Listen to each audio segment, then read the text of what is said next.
Ruaidhri O'Connor is with us this morning from the Irish Independent. Roy, good morning to you. How are you?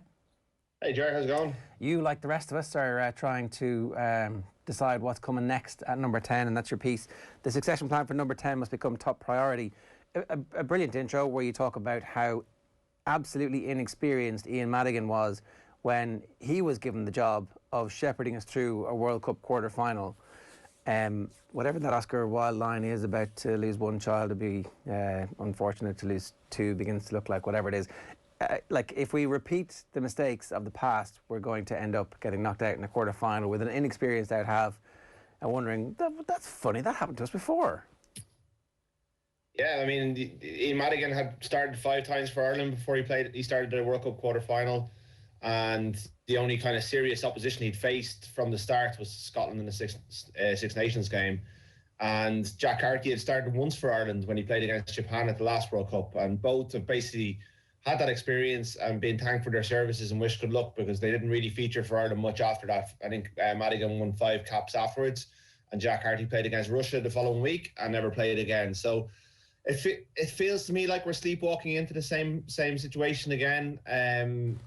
You know, I think I understand some of the reasons why Johnny Sexton was handed the captaincy, but I think even the fact, you know, we had a captain who was too old at the last World Cup, and that's another situation where we're kind of handcuffing ourselves to a player who'll be 38 in France in 2023. And much and all, as I admire Johnny Sexton, I think there's that clear evidence that he's on the wane already. So, and obviously his injury profile hasn't been great. So there are myriad reasons, I think, to pick a successor, or at least try a couple of successors across the next year or two. Kind of figure out which one is the right one, or maybe two, because obviously one of them could get injured, and go for it. And I don't like Harry Byrne seems to be the one they talk about as the long-term guy that they rate. Joey Carberry's obviously, if he ever gets fit again, then that they're back on track, because I think Joey Carberry probably would be already in there. And there is the Paddy Jackson issue, where they have this guy that they groom for this position who is no longer available to them and will not be available. Like, it's been a bit of a growing clamour for him to come, not quite to come back, but... We should talk about this, right? There's no way that Paddy Jackson will play for Ireland again. And the IRFU made that decision. It was probably the right decision for Irish rugby. Like, they made that decision. He was not employed. It's not like they decided that, oh, we're going to let you go like any of those players who have been allowed to go in the past. They made a decision. They did not want that associated with rugby on this island, and that's the decision made. So whatever Ugo Monye says on BT, or whatever questions Craig Doyle and Lawrence Delaley are asking, I'm sorry lads, but like, you can't not address the reasons why he's not playing here in Ireland. It's not because his contract was allowed to run out, it's because they didn't want him playing rugby in Ireland, and because the Irish rugby public did not want that in their team. Completely agree. And you can't, it's not a rugby issue, it's a much broader issue, and I don't think we probably have that time to go down everything that happened from 2016 to 2018 all over again. But I think it was pretty clear from the IRFU at a corporate level that they felt that his, for want of a better phrase, brand was very, very toxic to their brand.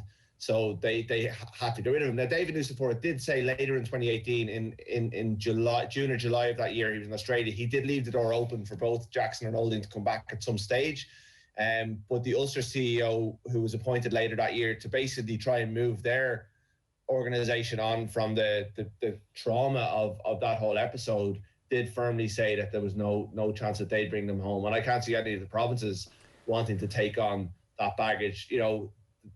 London Irish did it. They took a bit of heat for a couple of weeks and seemed to have got over it. And he is playing very, very well, but it's just not an option for Andy Farrell, and it shouldn't be an option either, because that chapter should be firmly closed in Irish rugby. So, like, he's 28 or 29, I can't remember exactly, and he is the perfect age to be Ireland's out half. They did put the work into him. So from like the coaching point of view, it's unfortunate from their point of view that that player is not available to them, but we all understand the reasons why that player is not available to them. So he probably shouldn't be in the conversation at all. And there's been a creep in the last while of his name coming back into things. But maybe it just needs to be asked of Andy Farrell at some stage so that he can nip it in the bud. But he's off the radar. So really, you're looking at Carberry, who's out injured. You're looking at the two lads who are in there, Billy Burns and Ross Byrne. I wouldn't sacrifice Billy Burns on Sunday's altar, but I think you can't really make a mistake of that magnitude again. There's definitely question marks about both of them as long-term out halves ever getting to the level that Sexton's at, but then maybe the next guy's not going to get to that level. Maybe the next guy's kind of a holder for a Harry Byrne or a Jack Crowley coming through. But those guys are 21. I really like Kieran Frawley at Leinster. He's 23. Healy's done some good stuff for Munster this year, but I think needs a bit more before he starts getting picked for Ireland. But I think they at least should be in squads. You know, Harry Byrne was in before Christmas. And if you look at Garbisi at Italy, like Italy were terrible at the weekend in many ways, but he was quite good, and he's 20. Jalibert's 22. He's starting for France this weekend. If he was fit, Ntamack will be starting for France this weekend, and he's younger than Harry Byrne. We've always had a bit of a, I don't know whether it's an athletic development point or what it is. Maybe it's because we only have 4 teams and it's the bottleneck is real, you know, but we bring players through very, very slowly in this country. And while it's not the international coach's job to blood players, Andy Farrell's got to be looking at this one and saying, I need my 2023 out half in there now, because there's at most 30 games between now and the big kickoff in France, wherever that'll be, against whoever that'll be. It could be the Springboks. And we don't know who that person is. And I don't think Andy Farrell really knows who that person is. He's kind of, fingers crossed, it's Johnny Sexton, you know, who has managed to be as good as ever at 38, or Joey Carberry, who has overcome all of his difficulties and gone on to put 2 years of really good work back to back. But both of those at the moment are hitting hope. One of the elements in this as well, Rory, is how they actually fit into the Ireland team. And a 21-year-old is probably going to do a hell of a lot better playing with 14 first-choice players rather than being thrown in with the B team against Italy. Like, I'm getting minutes beside Conor Murray, for example. If we assume that Murray has arrested his poor form from the last couple of years and is going to be the starting scrum half at the next World Cup, getting reps alongside Murray is probably an important step in that.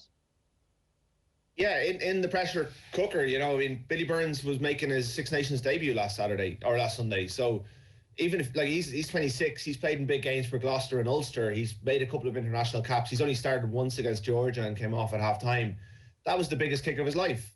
And until, I think, I mean, like, none of us have ever been in that situation, but I think until you've been in that situation, you don't, when it's on the BBC, it's on, you know, there's a million people watching in Ireland, you know, that's the pressure comes on, and you got to live it until you know whether you're able to do it or not. And you would hope that Billy Burns is all the better for having been handed that opportunity, and even though it went terribly wrong. But you're right. Like, Murray's place, I think, should be up for debate as well after Sunday, because he made a number of mistakes. But yeah, he's 31. He's still likely to be very, very much in the mix. And yeah, those players need to play. Like, there's a summer tour. In theory, in a non-COVID world, there's a summer tour to the Pacific Islands this summer.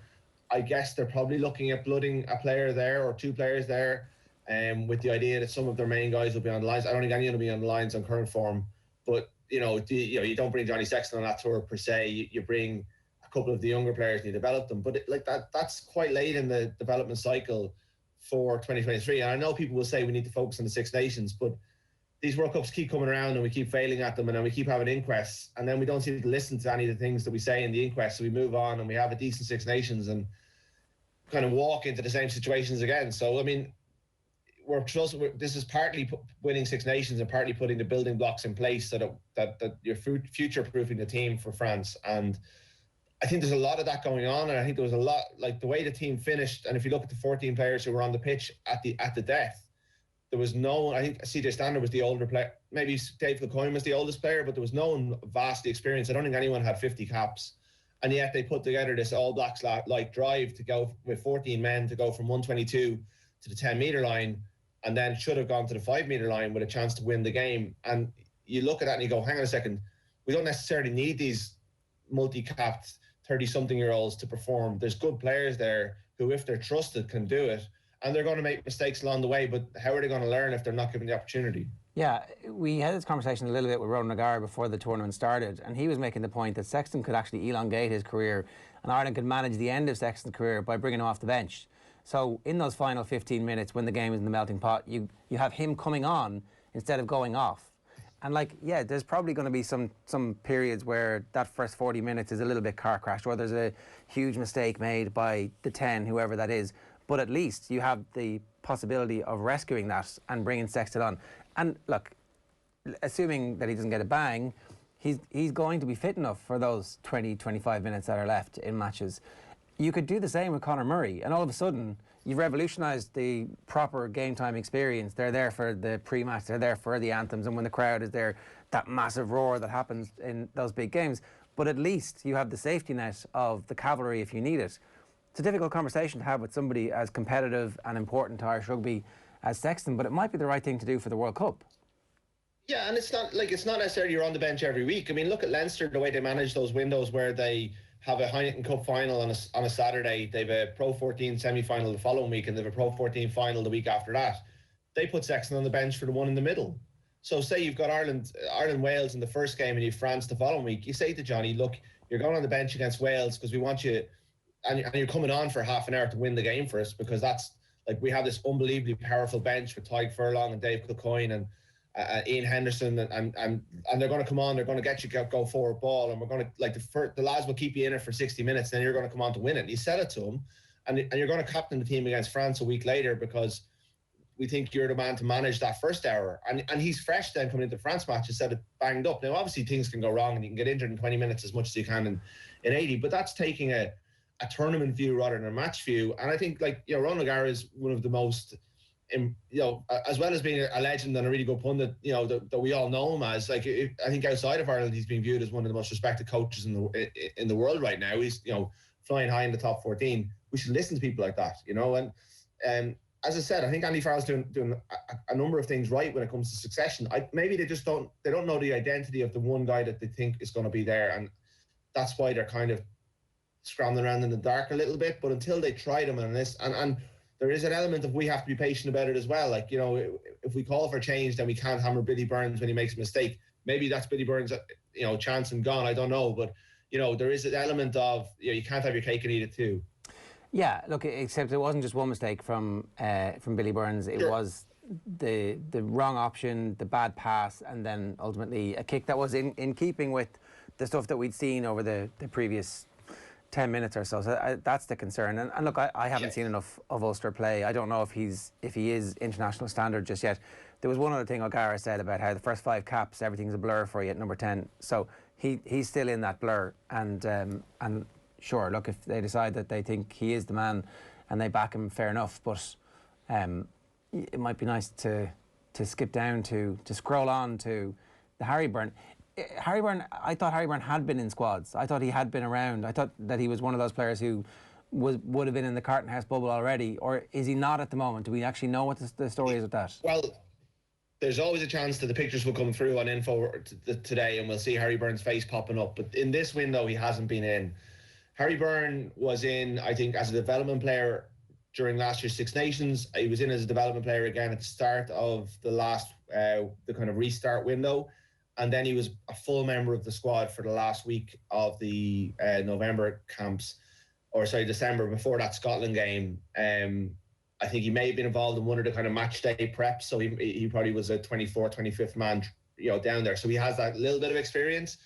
And then he got injured. I think if he'd started that game against Northampton and it had gone well for him, he'd be in now and he'd be contending. I think he may have leapfrogged his brother at that stage, but unfortunately he pulled the back muscle, I think it was, in the warm-up, missed that. And then we had this weird January where the games were all cancelled, and he wasn't selected for the Munster game because they needed to get minutes into Johnny, I think. And yeah, they needed to get minutes into Johnny, and Ross Byrne is obviously part of the equation as well. And that was their only game really of any consequence between the first week of January and the Six Nations. So there has been a bit of a difficulty for Andy Farrell there, in that, like, he hasn't really been playing. And then he came back and played in that game against the Scarlets before the Six Nations, which was an outstanding performance from him and Kieran Frawley, who I really like as well.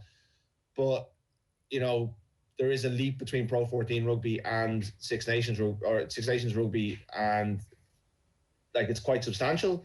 At the same time, there's, sometimes they've got to take that, a bit of a leap of faith. They've got to go, right, this is our fella. You don't want to damage him either if he makes that mistake, or if he makes those couple of mistakes.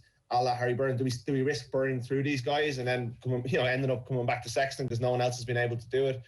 That, like, I'm sure in Farrell's mind, that's part of it, and also in Farrell's mind is the fact that once Ireland had a few wobblies in the autumn, he came under an awful lot of heat, particularly after that Georgia game, which is understandable. So he's balancing off an awful lot, but it's nothing compared to the fear that it's all going to happen again in France in 2023. Yeah. That's got to be that has to be underpinning everything we do at the moment, in my opinion. Well, I would agree with you. The one thing I think is that, and Byrne O'Connor pointed this out pre-tournament, that this is the campaign where after this campaign it gets too late to sack your head coach. So make it through this point, and it's kind of you got to dance with the one who brung you. From the IRFU's perspective, that it'll be full bore, full commitment, that's it. And so these games actually take on more of a life of their own. Perform well in this tournament and everybody goes, okay, you now have the freedom to experiment all you want. And at that point you would expect next year we're not seeing the scenario we're seeing at the moment. But just at the minute, the prize money from the IRFU's perspective and the job security from the head coach's perspective, you would suspect are driving Andy Farrell's thought processes. Yeah, I can't see them getting rid of Andy Farrell, partly because of COVID and the financial situation, partly because unless David Nucifora suddenly feels accountable to someone, because at the moment he's not really accountable to anyone, and he makes his own decisions, and Farrell is his man, and I don't see it personally. I think that they've backed him and they'll probably see it through with him unless things go horrendously wrong. And I don't see, like, based on last Sunday, I don't see that. I thought there was a lot of progress in the performance. They effectively won the game with 14 men. They scored a point more than Wales over that period, which shows that the players are playing for the coach. But no, like Brian is right, and it's a valid point. And Andy Farrell doesn't. Maybe if I might feel that his job is secure, but maybe he feels differently. And obviously he's a perception thing to manage. But there's no fans in stadiums. The RFU are not reliant on gate income at the moment. There's no prospect of fans being in a stadium for the foreseeable future. There's no. I don't know if their income's going to take a hit as a result of the way the results are going, apart from prize money. Obviously, there's a difference. I can't remember what it is off the top of my head between finishing fifth and finishing second. But they do want to be competitive in this tournament. But they got to try. It's about finding a way to stay competitive while finding new blood. And it's a crude comparison with France, because France won 2 junior World Cups and have an incredible generation coming through. But France have managed to introduce new blood while remaining highly competitive and are now the favourites to win the whole thing. So there is a way. Our generation of players is good. I don't know if it's as good as the French one, and they're not getting a massive amount of senior rugby right now. But there is. I don't think this calls for widespread change. And like Andy Dunn has outlined how if you switch to 9, if you switch your focus to 9, you put a bit more emphasis on Murray, it might not be as high pressure to put a 10 in there. That the 10 doesn't need to be the complete game runner in the way Johnny Sexton has been. So there are tricks that they can play to try and ease the burden on that 10, whoever it is. But if we take it as, it's not a given that Johnny's not going to play this weekend, but there's a good chance that the way he came off, that he might not be right for this weekend. I think it's fair to say. So there's a choice to be made this weekend for sure. And if that player does well, you've got Italy next. So do you give Johnny an extended break and do you use that to maybe start Ross Byrne and bring Harry off the bench, or Billy Burns and bring Harry off the bench, and you start bringing Jack Crowley into your camp, because he's the guy that, if O'Gara thinks he's good enough to play for La Rochelle, then he's probably good enough to play for Ireland in the not too distant future. So these are conversations that have to be had. But at the same time, you want to win this. You want to be competitive, so you want to beat France. And I can understand Andy Farrell's part that part of that thinking. £2 million difference between finishing second and fifth. 2 million sterling. So that's four central contracts for a year effectively. So that's not to be sniffed at. If we assume Sexton is out for this weekend, is it Ross Byrne that starts, and then who comes in for Peter O'Mahony as well? I wouldn't take it as a given. Andy Farrell, I think, because he's a player's coach, and he spent his entire life in dressing rooms, having come through at 16 in Wigan. I wonder if Andy Farrell is the kind of coach that puts his arm around Billy Burns and says, you screwed up, go and make up for it this weekend. Probably makes more sense from a strategic point of view to start with Ross and bring Billy on, because I think Ross is the kind of more controlling 10 who can do what Johnny Sexton does, and Billy Burns has the more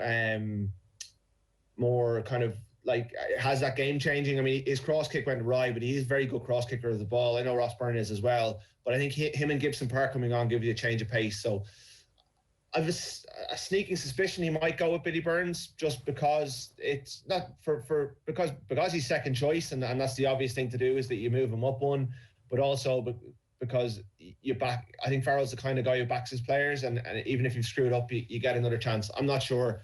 I would pick Rhys Ruddock. I think you've lost an experienced soldier. Mahoney. Ruddock has an awful lot of experience in leadership as well. He's in incredible form. Gavin Coombs has been brilliant for Munster, but he's only been in the camp a week. He wasn't called up to the initial squad. And I think Ruddock gives you a lot of what Coombs gives you, but he has that leadership and experience. And we don't know how long a man is going to be out for, but I think this is a real opportunity. Ruddock's never started the Six Nations game, to my knowledge, which is incredible given he's 30 or 31, and he's a really, really good player. This is a real chance for him to nail down a place. Is there any talk of Ryan Baird getting in the squad, or is he injured at the moment, or what's the crack with him? He's in there. He was brought in once Caelan Doris and Quinn Rue left the squad last week with their injuries. Ryan Baird and Gavin Coombs were brought in. But Baird did have a bit of a drop-off after that initial burst. I mean, he played up in Ulster for Leinster A 2 or 3 weeks ago. And again, it was at 3 o'clock on a Friday. There was a couple of diehards watching, and he wasn't very, he didn't stand out in that company. Right. I think he has had a bit of a drop-off in form. So, and I think the second row, James Ryan might not play this weekend, so maybe there's a window for him to come in. But Ulton Delan's in very good form, and he's still a reasonably young man. So you could start with Ty Byrne and Henderson with Ulton Delan coming off the bench, or you could switch Byrne to 6 if James Ryan is fit, because Henderson played very well. So he has a couple of options. Baird is definitely international standard, but he's had a bit of a drop off. So I wonder if maybe just kind of coming through and playing those Saracens games and those big games, first of all, has just taken a little bit of a toll, so his form has dipped, and maybe he's not. I'm not sure if putting him in right now is the right call given his form. Okay, what do you expect in terms of a kick from Ireland this weekend? Because obviously it will be a back to the wall performance. Well, a lot depends on the personnel. It's so hard to judge what happened on Saturday, because if they can keep 15 men on the pitch for a start, it'd be a good thing. So I think a lot of what they showed with 14 men was really encouraging. The way they kept the ball against Wales, the way they probed the line. I think with the 15, the full complement on the pitch, they would. I think they would have won that game. So if they can keep a lot of that together, if they can bring that level of intensity, if they can bring that bench on, if they can keep the game tight and bring that bench on, it will live with the bench. In many ways, lost the game for Ireland and Paris back in October. It just wasn't of the calibre that you need to beat a team like France. Whereas this now, with even with the injuries, I think they've got a really strong bench. They just need to stop making mistakes. If they make the same level of mistakes, if the senior guys make the same level of mistakes this week, they'll probably lose, because France will punish them. France have that ability to turn a mistake into a try very, very easily. But they have a week to fix that. They've got their backs to the wall. I would expect a performance. And while France were incredible at the weekend, Italy were horrendous. I think Ireland will ask them much tougher questions, both in attack and defence. Will they win? I think it's 50-50. France are probably slight favourites at this stage, particularly when you've taken away the experience of Sexton if he's not there. And, James Ryan was incredible for that 25 minutes that he was on. But I wouldn't rule an Irish win out, particularly given the stakes, and given, France went to Murrayfield around the same stage last year and were really, really poor. So they're not. It's not impossible that they could kind of float into Dublin on a high and not see it coming. So. Yeah. Ireland can win. Will they win? I wouldn't be so sure. Rory, good stuff. Thanks a million. Cheers. Have a good morning. Rory O'Connor giving us some thoughts there from the Irish Independent. If you want to get in touch, 0879 180 180 is the number. Who would you pick at 10 for Ireland? We'd love to hear from you this morning.